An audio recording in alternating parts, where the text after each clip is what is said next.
주제입니다. 실패 이유, 교만.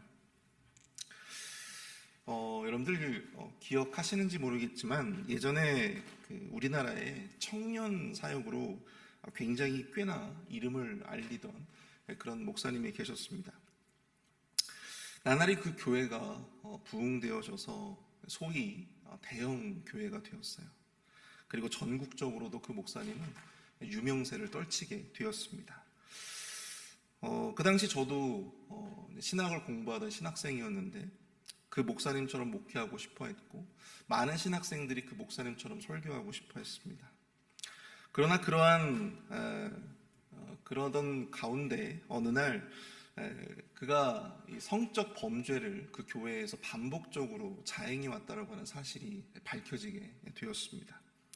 결국 그는 그 교회를 떠나게 되었고 또 많은 사람들이 지탄을 받고 있죠. 교계와 교단에서는 그의 성적인 일탈을 두고 참 많은 논란들이 있었습니다. 그 당시 저도 담임 목사님으로부터 들은 이야기가 절대 교회 그 청년들과 단둘이 그렇게 절대 있어서는 안 된다. 그리고 차를 타고 갈 때도 절대 여자 청년을 차에 태워서는 안 된다. 이런 식으로 교회에서 이렇게 그런 주의를 주었던 것이 기억이 납니다. 그 당시 참 많은 이야기들이 있었어요. 왜 그가 그런 소위 성공한 목회자였는데 왜 그가 그렇게 성적으로 넘어지게 되었을까? 많은 사람들이 그의 어떤 성적인 일탈만을 이야기하고 또 지적했을 때 어떠한 패널이 그런 이야기를 하더라고요. 그가 수많은 강연과 또한 설교에서 반복적으로 이야기해왔던 그의 주요한 메시지의 내용이 있는데요. 그것은 바로 그릇된 엘리트주의였다고 하는 사실입니다. 여러분, 엘리트주의가 뭔지 아십니까? 엘리트주의. 열심히 하면 교회가 부흥할 수밖에 없다는 거예요. 교회가 부흥하지 않고 교회가 성장하지 않는 것은 목회자와 성도들이 게으르기 때문이다. 기도하지 않기 때문이다. 그러므로 열심히 사역하는 목회자의 교회는 부흥하게 되어진다. 물론 얼핏 보면 맞는 말 같기도 하지만 당시에 정말 이 개척교회를 섬기면서 열심으로 교회 부흥을 위해서 기도하고 열심히 섬기던 많은 목사님들, 또 이 농어촌 지역에서 도서 지역에서 그렇게 교회를 작은 교회지만 정말 열심히 섬기던 그런 목사님들이 그의 그 설교와 강연으로 인해서 큰 마음의 상처를 입게 되었다고 하는 사실이죠. 잠언 16장 18절에 아주 의미심장한 말씀이 있습니다. 여러분 다 아실 것입니다. 교만은 패망의 선봉이요 거만한 마음은 넘어짐의 앞잡이니라.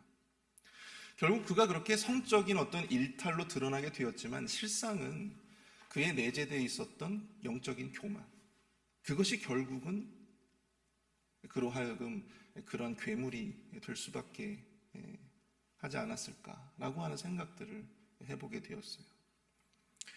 우리가 삶에서 실패를 경험하는 이유는 참 다양하죠. 그러나 성경은 우리가 교만할 때 반드시 패망할 것이다, 그렇게 성경은 말씀하고 있다는 사실입니다. 그리고 성경에는 이 교만한 개인과 그리고 교만한 공동체 그리고 교만한 나라와 민족이 어떻게 패망하고 또 어떻게 실패하게 되어지는가, 그것에 대해서 성경은 우리에게 지속적으로 메시지를 던져주고 있다는 건 사실입니다. 오늘 우리가 살펴보게 되어지는 이 모압이라고 하는 이 민족, 이 모압 민족의 패망의 원인도 결국엔 다른 것이 아니었어요. 바로 교만 때문이었다는 건 사실이죠. 자, 오늘 본문에 앞선 48장 전체적인 부분은 모압이 패망할 수밖에 없었던 여러 가지의 어떤 이유와 원인들에 대해서 소개를 하고 있습니다. 첫 번째로 1절부터 10절까지 우리가 지난 시간에 걸쳐가지고 살펴보게 되었던 1절부터 10절까지의 내용들을 보시면 영적인 안일함에 빠져서 그들이 그렇게 되었다라고 지적을 하고 있고요. 또한 두 번째 11절부터 25절까지의 내용들을 보시면 그들이 섬겼던 우상, 그모스, 우상을 섬기고 또 인신제사, 그들의 자녀들을 우상의 제물로 바치는 인신제사를 행했던 그들의 우상 숭배, 그리고 오늘 26절부터 35절까지 내용을 통해서 우리가 살펴보게 되는 그들의 영적인 교만함, 그것이 바로 그들이 실패할 수밖에 없었던 주된 원인이었다, 이유였다라고 하는 것을 우리에게 말씀해주고 있다는 사실입니다. 오늘 새벽에는 특별히 모압의 교만을 고발하는 이 하나님의 예언의 말씀을 통해서 이 교만한 모압이 어떻게 실패하게 되어지는가, 어떻게 패망하게 되어지는가, 우리가 거기에 대해서 함께 살펴보고 우리의 삶에 적용할 수 있는 영적인 통찰을 얻어보고자 합니다. 과연 교만은 우리로 하여금 어떻게 실패하게 할까? 첫 번째, 교만은요, 자기 스스로를 온전히 분별하지 못하게 만든다라고 하는 사실입니다. 교만은요, 자기 스스로를 온전히 분별하지 못하게 만든다. 26절을 한번 볼까요? 모압으로 취하게 할지어다. 이는 그가 여호와에 대하여 교만함이라. 그가 그 토한 것에서 뒹굴므로 조롱거리가 되리로다. 하나님은 모압으로 하여금 취하게 할지어다 라고 명령하고 계십니다. 모압을 향한 하나님의 진노의 잔은 모압으로 하여금 모압 스스로 취하게 만들었습니다. 여러분들 술에 취해 보신 적이 있으십니까? 여러분, 술에 취하면 사람이 어떻게 되죠? 인사불성이 되잖아요. 인사불성이 무슨 의미예요? 인사불성이 정신을 잃는 거예요. 내가 무슨 행동을 하는지, 내가 무슨 일을 하는지 알 수 없다라고 하는 것이죠. 내가 막 쓰레기통에 뒹굴어도 스스로를 인지할 수가 없어요. 그 인사불성이라고 합니다. 마찬가지입니다.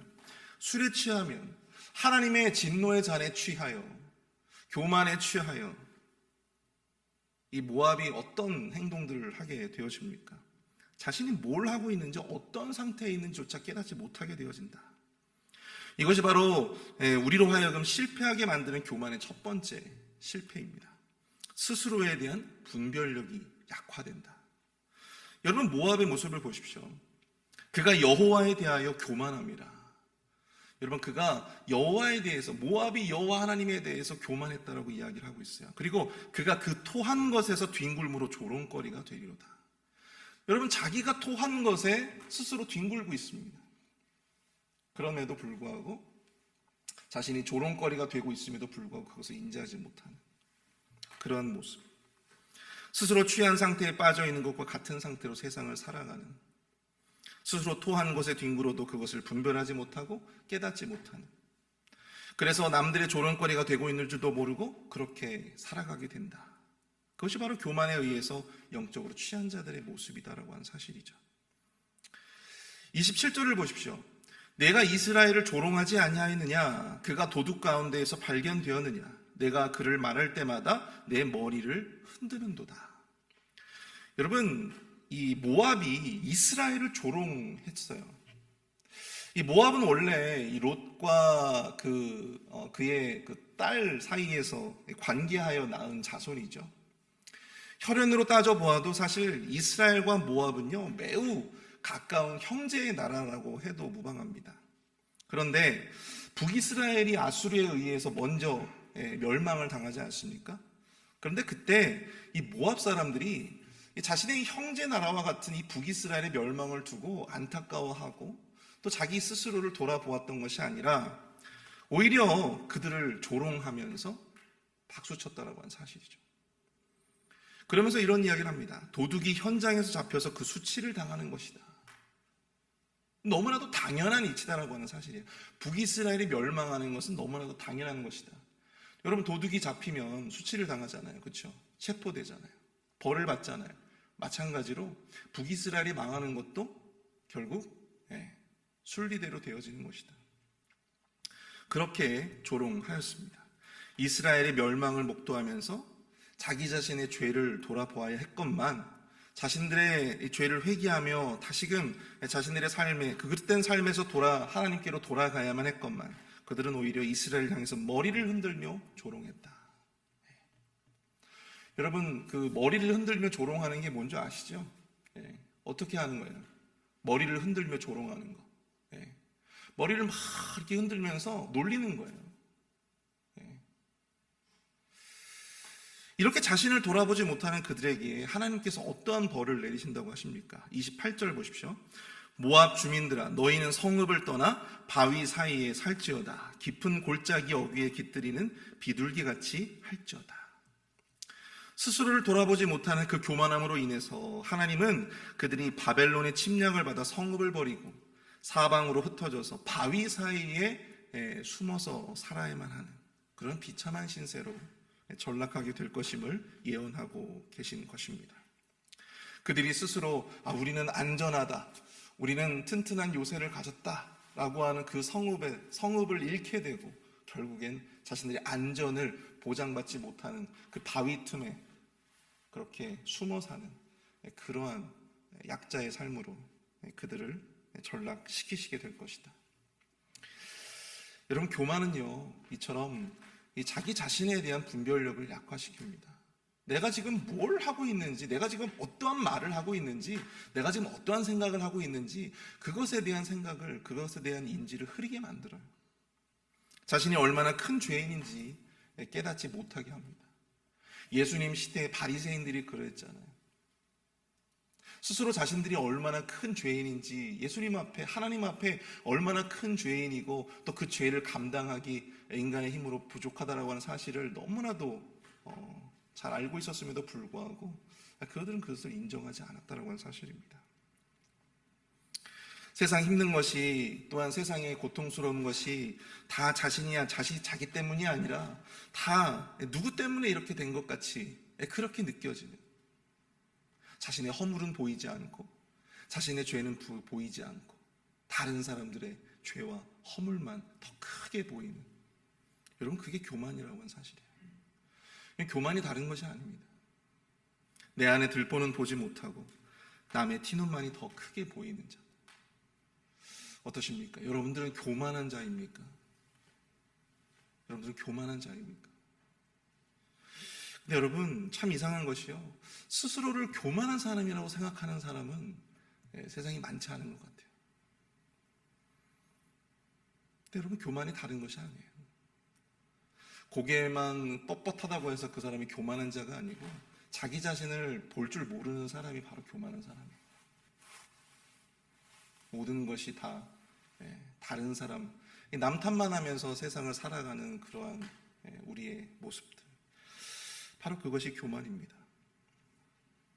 모압처럼 자기의 의에 취해서 스스로를 돌아보지 못하고 자신이 지금 망가져가고 있음에도 불구하고 그 망가져감을 인지하지 못하고, 자신이 지금 토사물에 뒹굴고 있음에도 불구하고 그것을 부끄러워하지 못하고 수치스러워하지 못하는 그러한 모습, 그러한 삶이 우리의 삶이 되지 않기를 축복합니다. 그 교만함의 삶에서 우리가 다시금 주님 앞에 우리를 온전히 분별하고 또 우리를 겸손히 더 주님 앞에 드릴 수 있는 저와 여러분들이 될 수 있기를 축복합니다. 두 번째로, 교만의 실패. 교만은 스스로 자랑하는 모든 것을 잃게 만든다라고 하는 사실입니다. 스스로 자랑하던 모든 것을 잃게 만든다.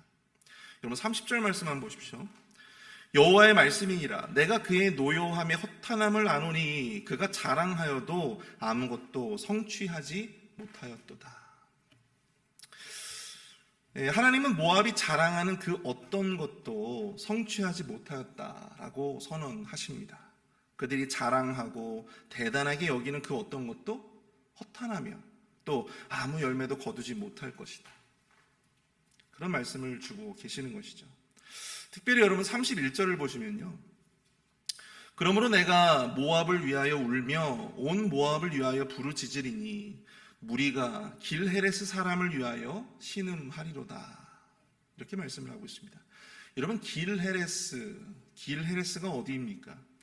이것이요, 여러분들 그 이스라엘의 지도를 보시면 맨 위에 작은 호수, 거기가 갈릴리 호수, 그 다음에 이 갈릴리 호수 밑에 있는 큰 호수가 뭐예요? 사해잖아요. 그렇죠? 그 사해의 동편, 그 사해의 동편에 위치한 성읍의 이름이었습니다. 일명 이 도자기의 성읍이라고 불리던 곳이었어요. 이 도시는 이 모압이 자랑하던 요새 중에 요새였다고 합니다. 여러분들 그 애굽을 베테네스라고 하나요? 그 애굽의 그 요새에 대해서 우리가 지지난 시간에 함께 우리가 나눈 적이 있었는데요.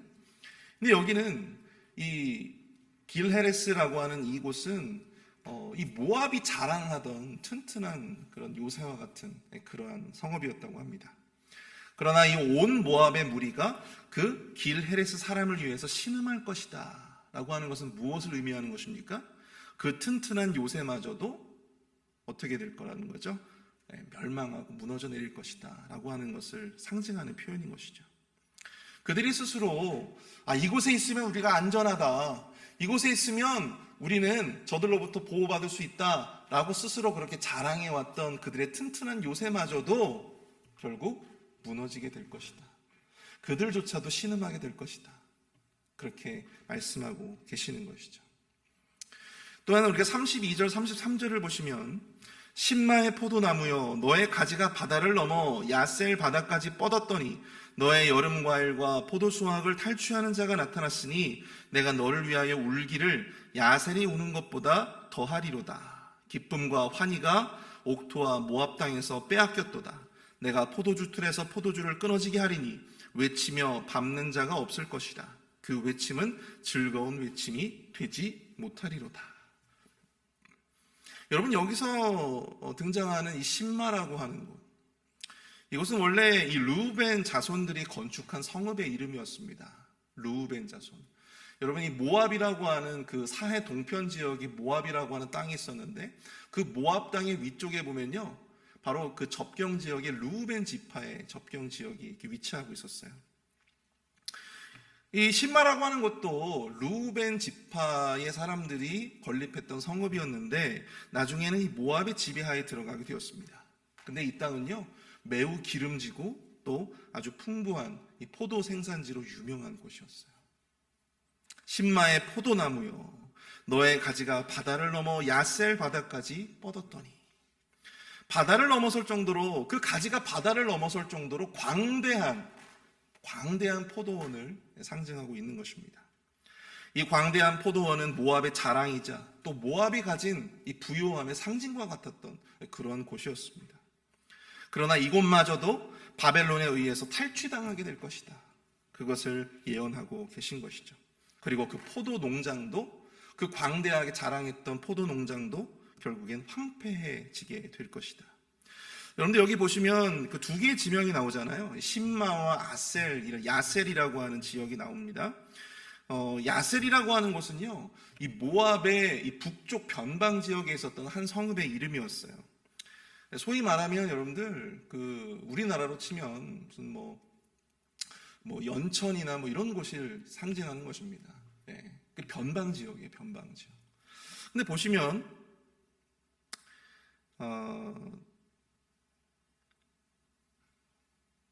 이 변방 지역에 이 변방